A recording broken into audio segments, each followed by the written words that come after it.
فبأي آلاء ربكما تكذبان۔ ایک بہتر سے بہتر جو معاشرہ ہوتا ہے، ظاہر بات ہے معاشرہ افراد سے بنتا ہے، اور اس معاشرے کے جو افراد ہیں بالکل عمدہ اور پاکیزہ نفس کے ہوتے ہیں۔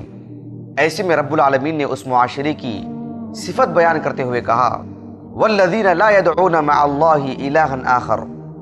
ولا يقتلون النفس التي حرم اللہ الا بالحق ولا يزنون۔ اللہ رب العالمین نے فرمایا کہ بہتر سے بہتر افراد وہ ہیں جو اللہ سبحانہ وتعالیٰ کے علاوہ کسی اور کو سچا معبود نہیں جانتے ہیں، اللہ سبحانہ وتعالیٰ کی عبادت میں کسی کو شریک نہیں کرتے ہیں، عقیدہ اور ایمان کے اعتبار سے سب سے عمدہ افراد۔ اور پھر ولا يقتلون النفس التي حرم اللہ الا بالحق، کسی نفس کو وہ قتل نہیں کرتے ہیں، ہاں الا یہ کہ اگر وہ اس کا حق ہے، اگر اس کے وہ مستحق ہیں تو پھر تو بات الگ ہے۔ ولا یزنون، ان کا پاکیزہ جو نفس ہے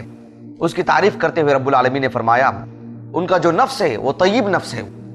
کہا کہ ولا یزنون، وہ زنا نہیں کرتے ہیں، نہ وہ زنا کرتے ہیں، یعنی زنا کرنے کا مطلب یہ ہے کہ اس عمل کو انجام دینا، اور ظاہر بات ہے اس عمل کو انجام دینے کے لیے کچھ اسباب بھی ہوتے ہیں، وہ اس اسباب ہی سے گریز کرتے ہیں، ان اسباب ہی سے دور بھاگتے ہیں، اسی کے نتیجے میں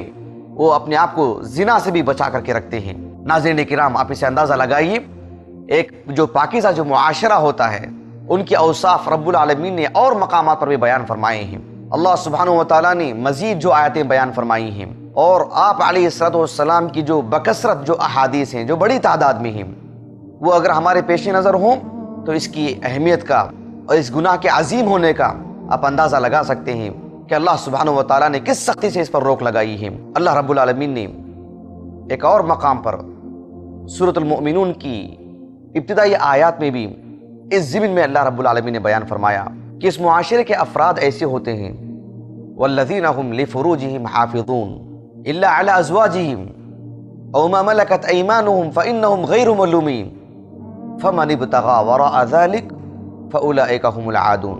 کہ اللہ تعالیٰ نے فرمایا کہ اس معاشرے کے افراد ایسے ہوتے ہیں جو اپنی شرمگاہوں کی حفاظت کرتے ہیں، یعنی وہ نہ زنا کرتے ہیں، نہ زنا کے اس گناہ کو انجام دینے کے لیے جو اسباب ہوتے ہیں ان اسباب ہی سے وہ دور بھاگتے ہیں،